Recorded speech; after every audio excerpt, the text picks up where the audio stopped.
एक बार की बात है, एक छोटे से गांव में एक गरीब किसान रहता था। उसका नाम रामू था। रामू दिन रात मेहनत करता था, लेकिन फिर भी उसकी फसल अच्छी नहीं होती थी। गांव वाले उसे अक्सर उसकी किस्मत पर अफसोस करते हुए देखते थे। रामू ने भगवान पर गहरा विश्वास रखा था।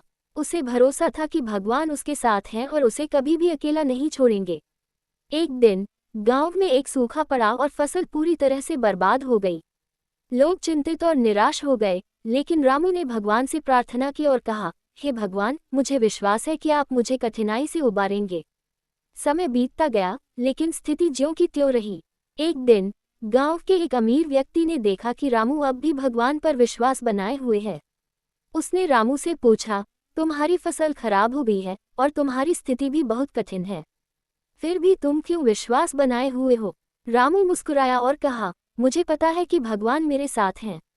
वे मेरे संकट को देखकर मुझसे बेहतर कुछ योजना बना रहे हैं। मैं उनका धन्यवाद करता हूं और विश्वास करता हूं कि हर समस्या का समाधान उनके पास है। अमीर व्यक्ति ने रामू की बातों को ध्यान से सुना और उसकी भक्ति और विश्वास को देखकर प्रभावित हुआ। उसने रामू की सहायता करने का निर्णय लिया और उसे वित्तीय मदद और संसाधन दिए। इसके बाद रामू की फसल अच्छी हुई और उसकी आर्थिक स्थिति में सुधार आया। रामू ने भगवान की भक्ति और विश्वास के साथ कठिनाई का सामना किया। उसकी यह भक्ति और विश्वास उसकी सच्ची शक्ति बन गई।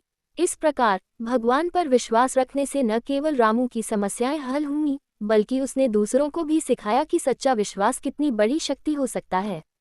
इस कहानी के माध्यम से यह सीखने को मिलता है कि सच्चा विश्वास और धैर्य हमें कठिनाइयों से उबारने में सहायक होते हैं।